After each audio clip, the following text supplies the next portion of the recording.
The first bullet struck the side of Luke Tanner's wagon before he knew the riders had reached the ridge. The canvas tore above him, and the frightened horse pulled hard against the reins as Luke jumped from the driver's seat with one hand already reaching for the rifle beside him. Behind the supply crates, a woman fell against the wagon floor, clutching a rolled bundle of papers beneath her coat. She was Caroline Pike, the daughter of the richest cattle baron in the valley, and she was hiding in the wagon of the very rancher her father had spent years trying to drive out. Her hands were shaking, but not from the cold. She had left her father's house willingly, and the men coming down the road were not looking for a runaway daughter. They were looking for the maps she carried. Luke had barely helped her sit up when the sound of approaching horses grew louder. The riders wore Pike Ranch colors, and everyone in the valley knew what that meant. When Caleb Pike wanted something found, doors opened and people looked away. Caroline grabbed Luke's sleeve before he could step toward the road. "Say I'm your wife," she whispered. Luke stared at her. For years, he had watched Pike's cattle push smaller ranchers toward ruin.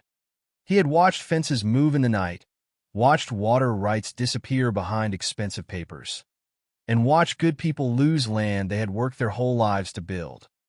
Now the Baron's own daughter was asking him to protect her. "You understand who you're asking that from?" Luke said. Caroline looked toward the riders. "I understand exactly." The wagon shook as the horses outside stopped. Luke had seconds. He could hand Caroline over and keep his ranch out of Pike's reach for another day.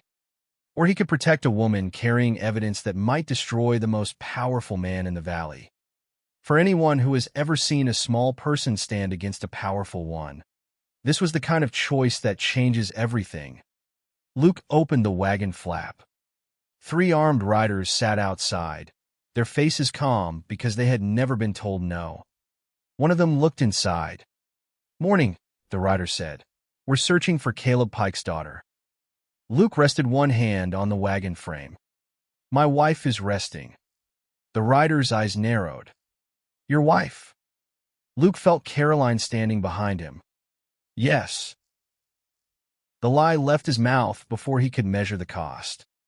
The rider looked past him, searching for hesitation.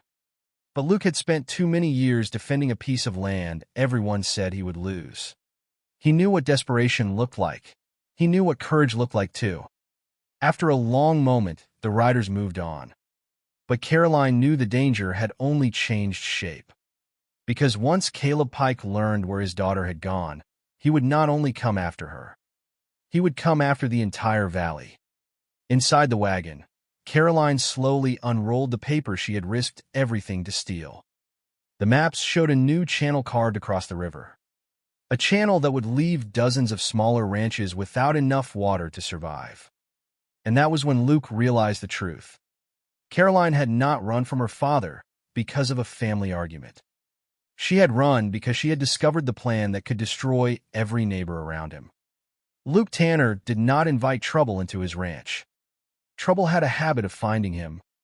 By sunset, the wagon was parked behind his weathered ranch house, far enough from the road that passing riders would not see the extra set of footprints in the dust.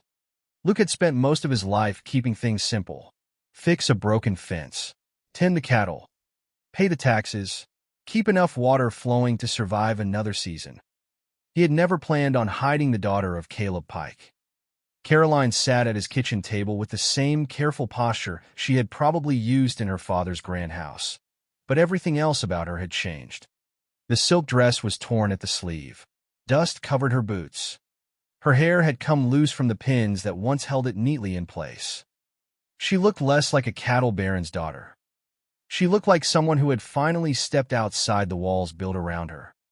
Luke placed a tin cup of water in front of her. "You should drink." Caroline looked at the cup, then at him. "You always help strangers?" "No." "Then why help me?" Luke leaned against the counter. "I didn't say I was helping you." A small, tired smile crossed her face. "You lied to armed men for me. I lied because I didn't know what else to do." "That sounds like helping." Luke ignored the comment and looked at the papers spread across his table. The maps were detailed. Too detailed. They showed the river that ran through the valley, marked with measurements, proposed barriers, and new channels that would redirect the strongest flow toward Pike's private grazing lands. Luke knew every bend of that river. His ranch depended on it. So did the ranches of every family living beyond the eastern ridge. "If this is real," Luke said, "your father isn't just buying land." "No." Caroline's voice lowered. "He's making sure nobody else can keep theirs."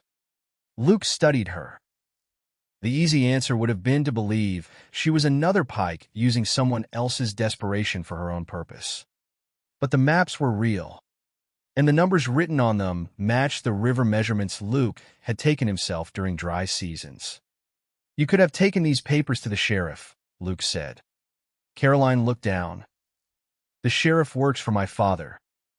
You could have gone to another town." "I tried." That answer came too quickly. Luke noticed. "What happened?" Caroline hesitated. For the first time since she arrived, the confidence disappeared. "I went to 3 places. Every person who heard the Pike name became afraid. Some told me to go home.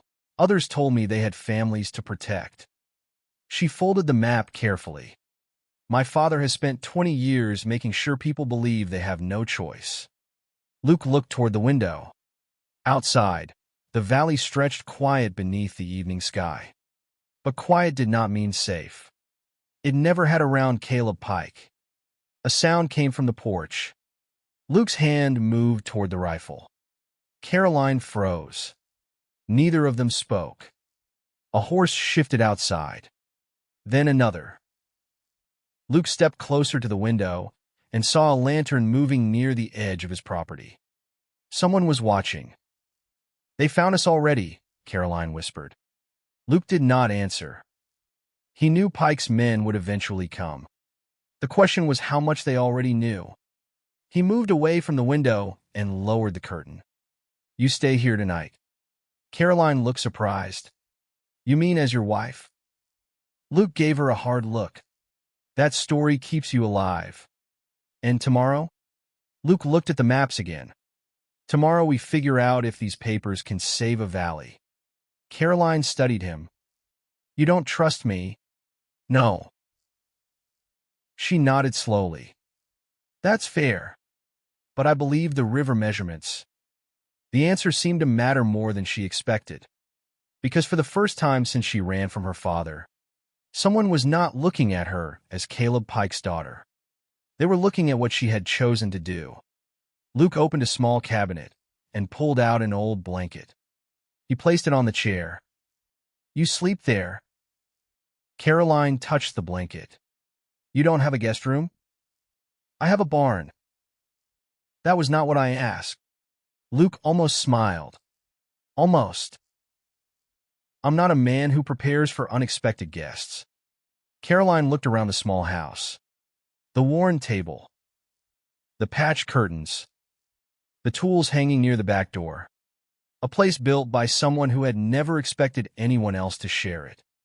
Then she noticed something carved into the wooden frame near the fireplace. A woman's name. Luke saw where she was looking. His expression changed. "That's none of your business." Caroline looked away immediately. "Understood." The silence between them became heavier. Not because they were angry, because both of them carried things they did not want the other to see. Luke had lost people before. Caroline had lost the belief that family always meant protection. Outside, the lantern disappeared from the window. But neither of them relaxed. Because they both knew what came next. Caleb Pike had lost control of his daughter. Now he would try to take control of the story. And Luke Tanner's ranch was about to become the place where that battle began. ID equals Q8N4MZ. By morning, the whole valley knew something had changed. They did not know exactly what happened at Luke Tanner's ranch, but they knew Caleb Pike's riders had been there and left without Caroline. That alone was enough to make people nervous. in a place where one man owned more cattle, more land, and more influence than anyone else. A missing daughter was not treated like a family matter. It was treated like a declaration of war. Luke found the first sign before breakfast. A fresh wagon track cut across the edge of his property. Not from a neighbor. From Pike. He followed the marks until he found a folded paper pinned beneath a stone near the fence post. The paper carried Caleb Pike's signature. The words were polite. That made them worse. Return my daughter, and this misunderstanding will end peacefully. Luke read the sentence twice. Then he handed the paper to Caroline. She barely looked at it. He never asks. Luke watched her face. He tells people what they're going to do. Caroline folded the paper. My father will say I was taken against my will. And were you? No. Her answer was immediate. I walked out. Why? Caroline looked toward the river beyond the ranch. Because I found out what he planned to do. She spread the maps across the table again. This channel wasn't designed to improve irrigation. It was designed to control it. Luke followed the lines with his finger. The proposed diversion would send the deepest part of the river toward Pike's northern fields. Smaller ranches farther down would receive only what remained. During wet years, people might survive. During dry years, they would lose everything. He's forcing them to sell, Luke said. Caroline nodded. Then he buys what's left. The plan was simple, and that was what made it dangerous. Caleb Pike did not need to steal every ranch. He only needed to make people desperate enough to surrender. By noon, Luke rode into town with Caroline beside him. They needed more than maps. Maps could be questioned. People could be frightened. But if enough ranchers saw what Pike planned, maybe they could stand together. The first person Luke approached was old enough to remember when the valley belonged to families who worked it with their own hands. But when Luke mentioned Pike's name, the man looked away. I got no fight with that family. You will, Luke said. The man shook his head. No, Luke. I got a roof. I got cattle. I got enough trouble already. Caroline heard the words. She had heard them before. Fear had become part of Pike's power. Not because everyone respected him. Because everyone believed resisting him would cost too much. Then a rancher near the feed store stepped forward. You saying the river maps are real? Luke looked over. The man was Samuel Reed, one of the few people in town who had challenged Pike before. Caroline handed him the papers. Samuel studied them carefully. My land is marked here. Yes, Caroline said. So is mine, another voice said.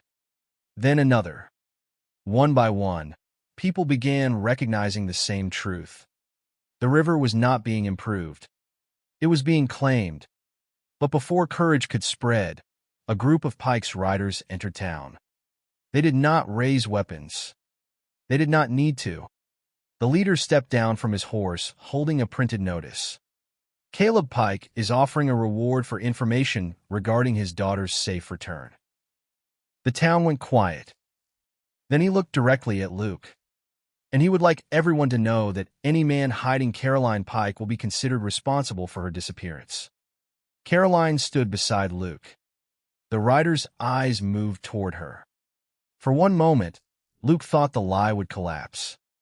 Then Caroline reached for his hand. Not because she needed to pretend, because she understood what would happen if she stepped away. I'm right here, she said. The rider stared. Miss Pike. Caroline lifted her chin. I left my father's house by choice. The rider smiled slightly. That's what someone says when they've been convinced. Luke stepped between them. She made herself clear. The rider looked at him. You really want to stand against Caleb Pike for a woman who carries his blood? Luke's jaw tightened. No. He glanced at Caroline. I'm standing against a man who thinks blood gives him the right to own people. The words spread farther than Luke expected. because everyone in town understood what he meant. This was no longer about a missing daughter. It was about whether one powerful man could decide who had water, who had land, and who had a future. That evening, Luke, Caroline, and a small group of ranchers met near the old river crossing. They studied the maps beneath lantern light. The answer was there. Another channel could be built. A fair one. A channel that shared the river instead of taking it. But it would require work, money, and people willing to stand publicly against Pike. Caroline looked around the group. My father expects everyone to fight alone. Luke looked at her. And what do you expect? She looked back at the river. I expect him to find out what happens when people stop standing alone. For the first time, Luke believed she meant it. Not because she was a Pike. Because she was choosing not to be one. But before they could begin organizing the work, a rider came racing across the field. He carried a message from the county office. The hearing over the river rights had been moved forward, and Caleb Pike had already submitted his own survey. A survey claiming the new channel was impossible. A survey signed by officials who had never walked the land. Luke read the paper. Caroline saw the concern on his face. What is it? Luke folded the notice. Your father isn't waiting for us to prove the truth. He looked toward the dark road leading back to town. He's trying to make sure nobody gets the chance. The night before the hearing, Luke Tanner learned how far Caleb Pike was willing to go to protect a lie. The first warning came from the river. A small fire burned near the eastern bank. Then another. Luke rode toward the smoke with Caroline behind him, and what they found made his stomach tighten. The survey markers they had placed for the alternative channel were burning. Not the whole valley. Not yet. Just enough. Enough to destroy the measurements. Enough to make the court believe Luke and the other ranchers had no proof. Caleb Pike had not come to fight the truth. He had come to erase it. Luke jumped from his horse and ran toward the flames. Water barrels, he shouted. Ranchers who had followed them moved quickly. For the first time, they were not waiting for permission. They were working together. Caroline grabbed a shovel and moved beside them. Luke looked at her. You don't have to do this. She looked at the burning stakes. Yes, I do. You're Pike's daughter. She pushed dirt onto the fire. And I'm the person who knows what he did. The flames spread faster than expected. The old wooden markers cracked and fell. For a moment, it looked like everything they had built would disappear before sunrise. Then Samuel Reed arrived with more men from the valley. Luke looked back. There were ranchers from both sides of the river. People who had spent years avoiding each other because Pike had convinced them competition was safer than cooperation. Nobody spoke. They just grabbed buckets. By dawn, the fire was out. But the damage was done. Several markers were destroyed. The remaining ones were barely enough. Luke looked at the blackened ground. We might not have enough to prove the channel works. Caroline stood beside him.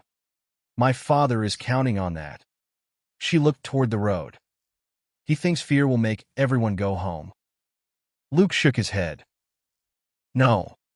He looked at the people standing behind him. He's starting to learn he was wrong. But the hearing was not in the field. It was in the courthouse. And paper had always been Caleb Pike's strongest weapon. The county courthouse was full before the doors opened. Farmers, ranchers, merchants, and workers filled the wooden benches. Everyone knew what was at stake. Not just a river. A future. Caleb Pike entered wearing a clean coat and a calm expression. He looked like a man who had never doubted the world would agree with him. Beside him sat his attorney and the county surveyor who had approved his plan. Luke noticed something immediately. They were prepared. Too prepared. Caroline noticed too. He has something. Luke looked at her. You sure?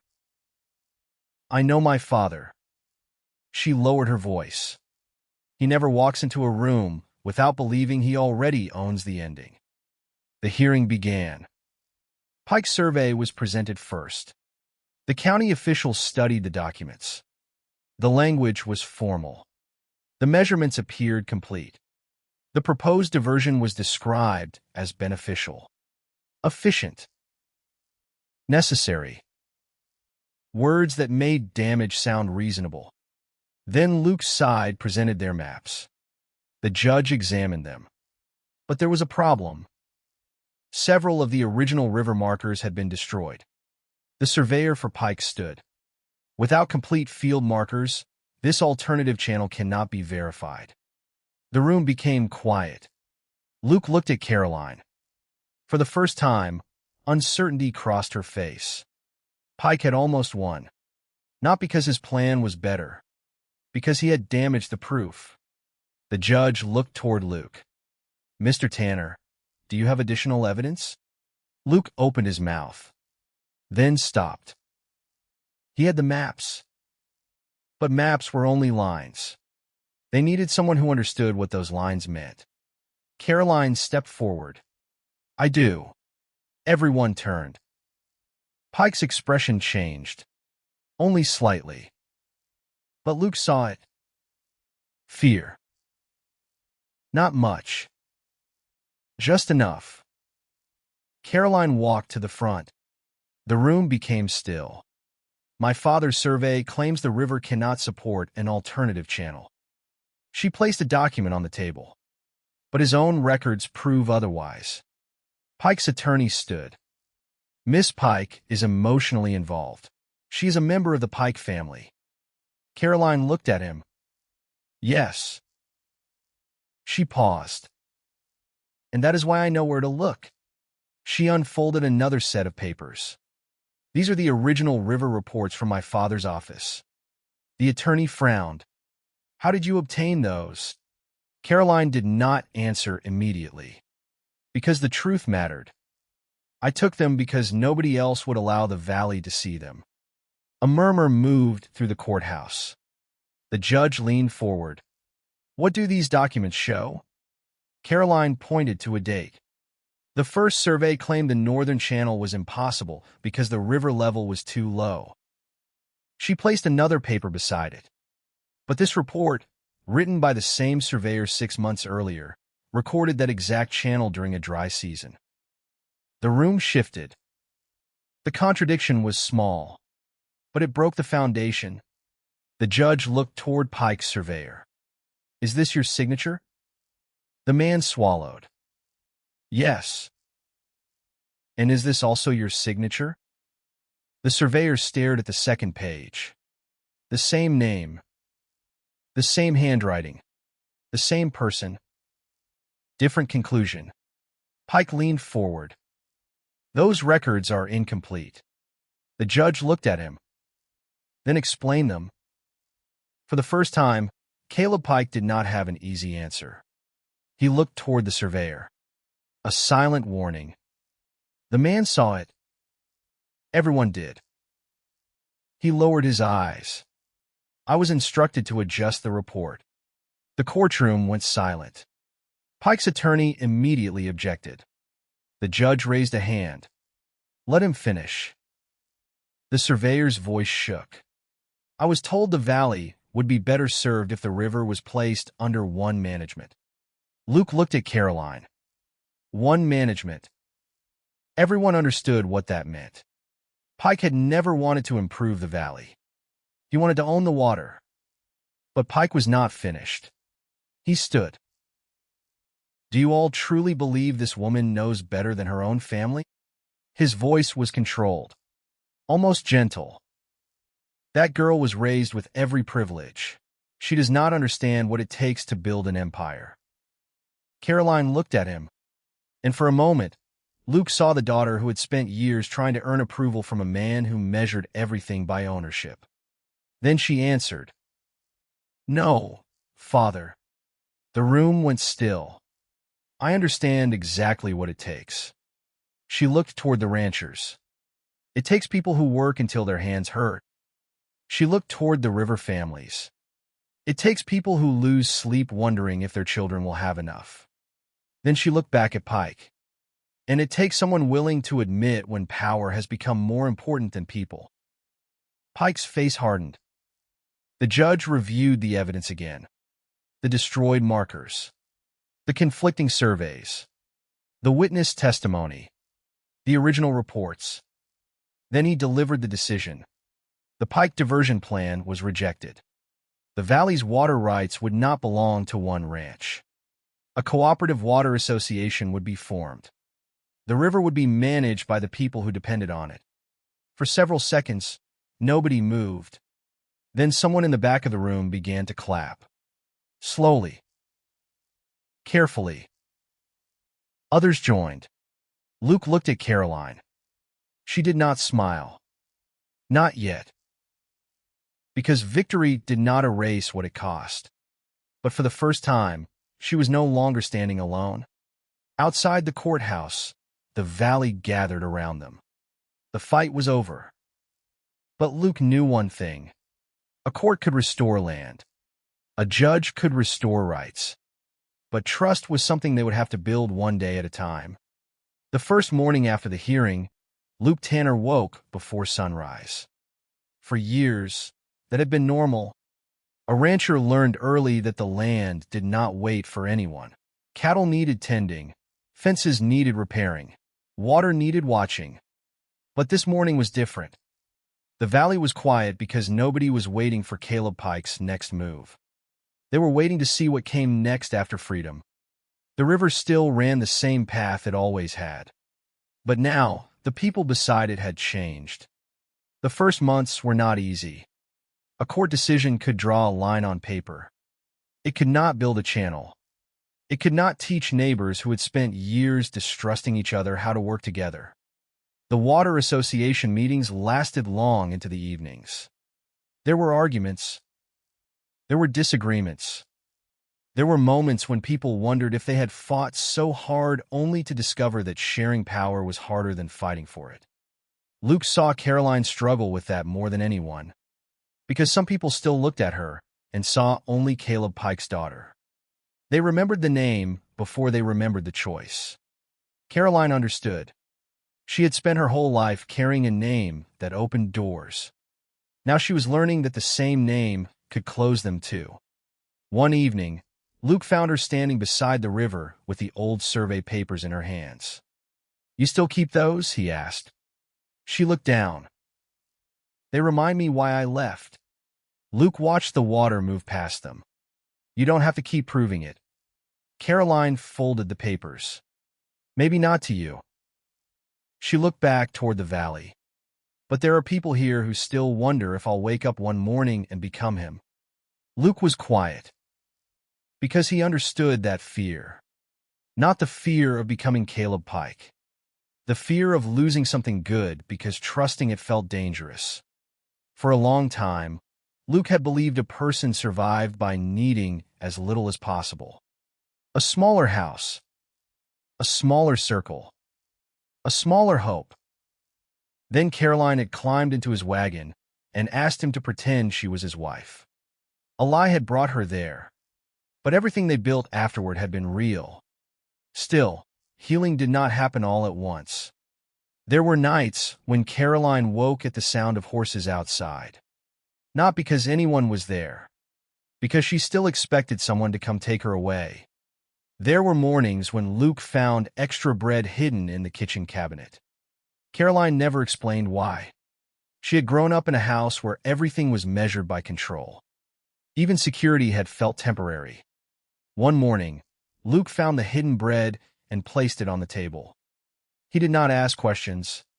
He simply added another loaf beside it. Caroline looked at him. "You saw that?" "Yes." She looked embarrassed. "I don't know why I do that." Luke sat down.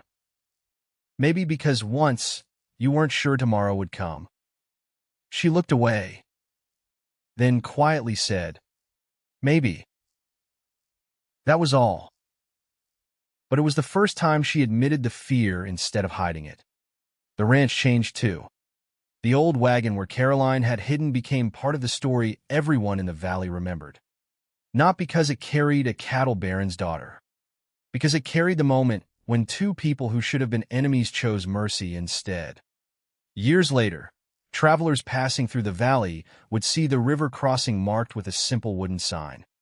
Not Pike River, not Tanner Creek, just the Valley Water Crossing, a place that belonged to everyone. The ranchers who once fought over every drop became the people who protected the river together. The smaller ranches survived. New families came. Old fences were repaired. And the water that one man tried to control became the thing that connected everyone. Caroline never returned to her father's house. Not because she hated where she came from, because she finally understood she was not required to remain what someone else created. Luke never became a wealthy cattle owner. He never wanted to.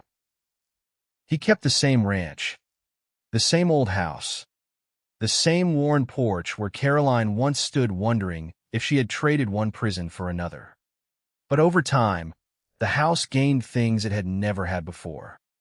More chairs, more voices, more reasons to leave the door open. And whenever someone asked Luke when he knew Caroline was different from her father, he always gave the same answer. It wasn't when she brought the maps. It wasn't when she stood in court. It was when she had every reason to run alone, and she chose to help people who might never forgive her. The old wagon remained behind the barn. The canvas was repaired. The wood was stronger. But Luke never replaced the small mark carved into the side. Because that was where the story began. A frightened woman. A desperate request. A false name spoken for protection. And a truth that became stronger than any lie. If this story reminded you that one person's courage can open a door for an entire community, write, "The river belongs to everyone" in the comments and tell us where you are watching from. Because sometimes the greatest changes in history do not begin with armies or wealth. Sometimes they begin with one person choosing not to look away.